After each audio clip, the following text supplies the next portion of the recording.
শ্রেণীর নারীরা কখনো আল্লাহর তৈরি জান্নাতে প্রবেশ করবে না।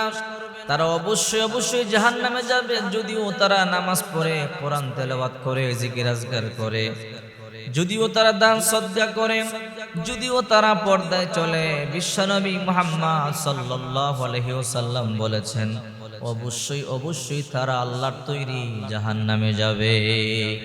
এই জন্য মা বোনদেরকে বলছে, হে মা বোনেরা সাবধান, শুধু নামাজ পড়েই কিন্তু জান্নাতে যাওয়া যাবে না, কোরআন তেলাওয়াত করেই কিন্তু জান্নাতে যাওয়া যাবে না, পর্দায় চলেও কিন্তু জান্নাতে যাওয়া যাবে না। জান্নাতে যাওয়ার জন্য বিশ্বনবী মুহাম্মদ সাল্লাল্লাহু আলাইহি ওয়াসাল্লাম কিছু ইবাদতের কথা বলেছেন। যদি এই খারাপ গুণগুলো, যদি এই গুনাহগুলো, যদি এই দোষগুলো আপনার অন্তরে থাকে, তাহলে আপনি জান্নাতে যেতে পারবেন না। এক নম্বর, অহংকারী নারী, যাদের ভিতর অহংকার আছে, তারা নামাজ পড়েও জাহান্নামে যাবে, কোরআন তেলাওয়াত করেও জাহান্নামে যাবে। এই জন্য বিশ্বনবী মুহাম্মদ সাল্লাল্লাহু আলাইহি ওয়াসাল্লাম বলেছেন, মান কানা ফি কলবিহি হাববাতু খরতাল মিনাল কিবর লা ইয়াদখুলুল জান্নাতা। যার অন্তরে যাররা পরিমাণ অহংকার আছে, ওই ব্যক্তি কোনোদিন আল্লাহর তৈরি জান্নাতে যাবে না। যার অন্তরে যাররা পরিমাণ অহংকার আছে, আর আমাদের ভিতরে তো অহংকারে ভরা পাহাড় পরিমাণ অহংকার, অহংকারে ফেটে পড়ি আমরা। একটু শিক্ষিত হলে অহংকার দেখাই, একটু ধনী হলে অহংকার দেখাই, একটু সুন্দর হলেই অহংকার দেখাই। না, বিশ্বনবী মুহাম্মদ সাল্লাল্লাহু আলাইহি ওয়াসাল্লাম বলেন, তুমি যত নেক আমলই করো না কেন, যদি তোমার ভিতরে যাররা পরিমাণ অহংকার থাকে, আল্লাহর তৈরি জান্নাতের মধ্যে তুমি কোনোদিন প্রবেশ করতে পারবে না। যাররা পরিমাণ বলা হয়, একটা সরিষার দানাকে 70 টুকরা করলে যতটুকু ছোট হয়, এর চাইতে ছোট খণ্ডকে যাররা বলা হয়। এই পরিমাণ অহংকার আপনার অন্তরে থাকলে আপনি জান্নাতে প্রবেশ করতে পারবেন না। 2 নাম্বার, জেনারে খোঁটা দেয়।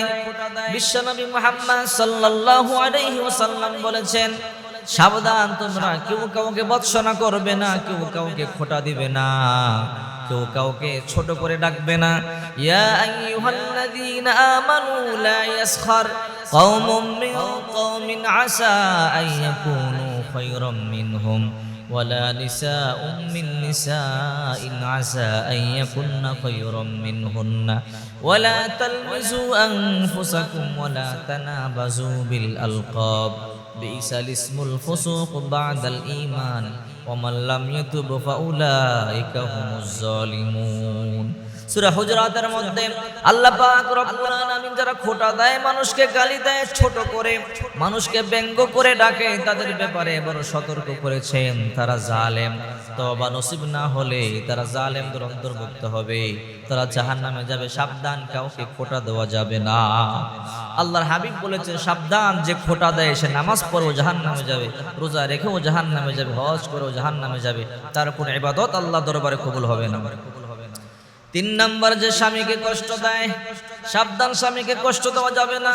বিশ্বনবী মুহাম্মদ সাল্লাল্লাহু আলাইহি ওয়াসাল্লাম বলেন, আমি যখন জাহান্নাম দেখবার জন্য গেলাম, অনেক নারীকে দেখলাম জিহ্বার মধ্যে বড়শি লাগাইয়া ঝুলাইয়া রাখা হয়েছে, ওরা কষ্ট করতেছে, আর জিহ্বা থেকে রক্তগুলো বায়া বায়া পড়তেছে, তারা চিল্লাইয়া কান্না করতেছে। আমি জিজ্ঞাসা করলাম, হে জিবরাইল, এই জাহান্নামী নারীদেরকে কেন কষ্ট দেওয়া হচ্ছে, তারা কি অপরাধ করেছে? বলে, নবী গো, তারা স্বামীকে জিহ্বার মাধ্যমে কষ্ট দিত, স্বামীকে জিহ্বার মাধ্যমে কষ্ট দিত। স্বামীর ইনকাম কম হলে স্বামীকে ধমক দেয়, স্বামী অসুস্থ হয়ে গেলে স্বামীকে ধমক দেয়, স্বামী একটু দুর্বল হয়ে গেলে স্বামীকে ধমক দেয়। বিশ্বনবী মুহাম্মদ সাল্লাল্লাহু আলাইহি ওয়াসাল্লাম বলেন, সাবধান, স্বামীকে ধমক দেওয়া যাবে না। যে নারী স্বামীকে ধমক দেয়, স্বামীকে কষ্ট দেয়, তারা জাহান্নামে যাবে। 4 নাম্বার, যে নারী বুড়ু প্লাগ করে, বুড়ু প্লাগ করা যাবে না, বুড়ু প্লাগ করা সম্পূর্ণ হারাম। নারীরা পরচুলা লাগাতে পারবে না, পরচুলা লাগানো হারাম, বুড়ু প্লাগ করা হারাম, উলকিয়াকা হারাম।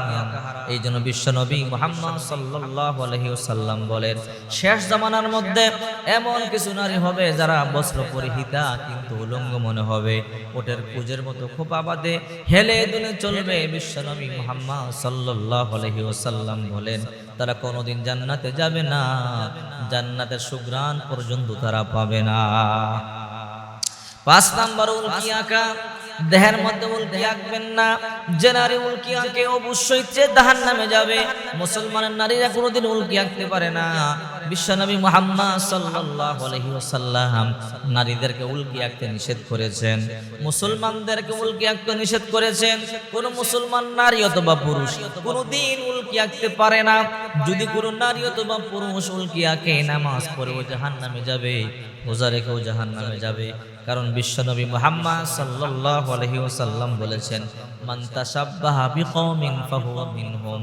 আল মারউ মান আহাব্বা, যে যারা ভালোবাসে, যে যারা সাদৃশ্য অবলম্বন করে সে তার সাথে হাসর নাসর হবে। আপনি রোনাল্ডোকে ভালোবাসেন, মেসিকে ভালোবাসেন, নেইমারকে ভালোবাসেন, আপনি চিন্তা করবেন না মেসির সাথে আপনি জাহান্নামে যাবেন, নেইমারের সাথে জাহান্নামে যাবেন, তাদের সাথে আপনার হাসর হয়ে যাবে। 6 নম্বরে পরচুলা লাগানো, আলগা চুল লাগায় মেয়েরা খুব আবাদা নিষেধ। আল্লাহ হাবিব বলেন, নিসাউন কাসিয়াতুন আরিয়া মুমিলাতুন মাইলাতুন রুসুহুন্না কাসিনিমাতিল বুখতিল মাইলা লা ইয়াদখুলুল জান্নাতা ওয়া লা ইয়াজিদুনা রিহাহা। শেষ জামানার মধ্যে এমন কিছু নারী হবে বস্ত্র পরিহিতা কিন্তু উলঙ্গ মনে হবে, এমন কাপড় পরবে উলঙ্গ মনে হবে, মডার্ন করে হেলে দুলে চলবে, পুরুষদেরকে আকৃষ্ট করবার জন্য তারা নিজেরও পুরুষদের প্রতি আকৃষ্ট হবে। আলগা চুলের খোপা বানাবে, ওটার কুজের মতো খোপা বানিয়ে হেলে দুলে চলবে। আল্লাহ হাবিব বলেন, সাবধান, তোমরা আলগা চুল লাগায়া পরচুলা লাগায়া তোমরা খোপা বাঁধবে না, এটা হারাম। ওই সমস্ত নারীরা জান্নাতে যাবে না, জান্নাতের সুঘ্রাণ পর্যন্ত পাবে না। অথচ জান্নাতের সুঘ্রাণ পাওয়া যায় 500 বছর রাস্তা দূর থেকে। ওই নারীরা কোনোদিন জান্নাতের সুঘ্রাণ পর্যন্ত পাবে না। 7 নম্বরে হলো যে মহিলা অকারণে তালাক চায়। অনেক নারীরা আছে অকারণে তালাক চায়, স্বামীর ইনকাম কমে গেলে তালাক চায়, স্বামী দুর্বল হয়ে গেলে তালাক চায়, অথবা কোনো ধনী পরিবার পেলে যদি তাকে অফার করে তখন স্বামীকে ডিভোর্স দিতে চায়। বিশ্বনবী মুহাম্মদ সাল্লাল্লাহু আলাইহি ওয়াসাল্লাম বলেন, নারীরা যে নারী ইচ্ছাকৃতভাবে তালাক চায় তার উপরে আল্লাহর লানত, তার উপরে আল্লাহর গজব। সাবধান, ইচ্ছাকৃত তালাক চাওয়া যাবে না, অকারণে তালাক চাওয়া যাবে না। যদি কারণবশত হয় সেটা ভিন্ন কথা, অকারণে তালাক চাওয়া যাবে না। এরপরে হলো 8 নাম্বার, চুগলখোর নারী। যে নারী চুগলখড়ি করে, পিছনে পিছনে গীবত করে, সাবধান, গীবত করবেন না। ওয়ালা ইয়াগতাব বা'দুকুম বা'দা আইয়ুহিব্বু আহাদুকুম আইয়াকুলা লাহমা আখিহি মাইতান ফাকারিহিতুমু ওয়াত্তাকুল্লাহা ইন্নাল্লাহা তাওয়াবুর রহিম। একে অপরের গীবত করা যাবে না। আল্লাহ পাক বলেন, ও মুমিনেরা সাবধান, তোমরা কেউ কি করবা না, তোমরা কেউ গীবত করবে না। মৃত ভাইয়ের গোশত খাওয়ার চাইতে বেশি নিকৃষ্ট। তোমরা কি মৃত ভাইয়ের গোশত খাইতে পছন্দ করো না? না, পছন্দ করো না। ঠিক তেমনি গীবত করবে না। গীবত করলে আল্লাহর লানত, গীবত করলে মৃত ভাইয়ের গোশত খাওয়ার চাইতে বেশি নিকৃষ্ট।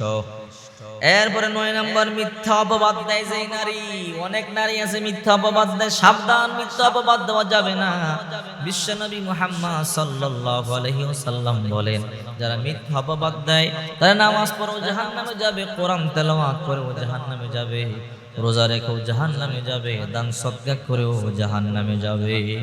মিথ্যা অপবাদ দেওয়া যাবে না। এরপরে যে নারী সঠিকভাবে নামাজ আদায় করে না, নামাজ ঠিক মতো আদায় করে না, এরকম নারী আছে না নাই? ঠিক মতো নামাজ আদায় করে না, মেশিনের মতো দ্রুত গতিতে সেজদা দেয়। এই জন্য আপনারা আমার নবী বিশ্ব নবী মুহাম্মদ সাল্লাল্লাহু আলাইহি ওয়াসাল্লাম বলেন, এই 10টি কারণ যে নারীর মধ্যে আছে, ওই নারী নামাজ পড়লো তার নামাজ কবুল হবে না, ওই নারী দোয়া করলে দোয়া কবুল হবে না, ওই নারী ইবাদত করলে কবুল হবে না, ওই নারী আল্লাহ জান্নাতে যাবে না, ওই নারী অবশ্যই আল্লাহ তৈরি জাহান্নামে যাবে। মহিলাদের মধ্যে এই রোগগুলো বেশি। মহিলারা ইবাদত বন্দেগীও করে, বদনামও করে, ইবাদত বন্দেগীও করে, গীবতও করে, ইবাদত বন্দেগীও করে, আবার চগলখড়িও করে। 4-5 জন একসাথে বসলে আর কোনো কথা নাই, চগলখড়ি শুরু হয়ে যায়। যদি আপনি এই চগলখড়ি করেন তাহলে মনে রাখবেন, আপনি নামাজ পড়েও জাহান্নামে যাবেন, রোজা রেখেও জাহান্নামে যাবেন, কোরআন তেলাওয়াত করেও জাহান্নামে যাবেন, জিকির করেও, পর্দায় থেকেও হাঁস করেও জাহান্নামে যাবেন। কোনো উপায় নাই।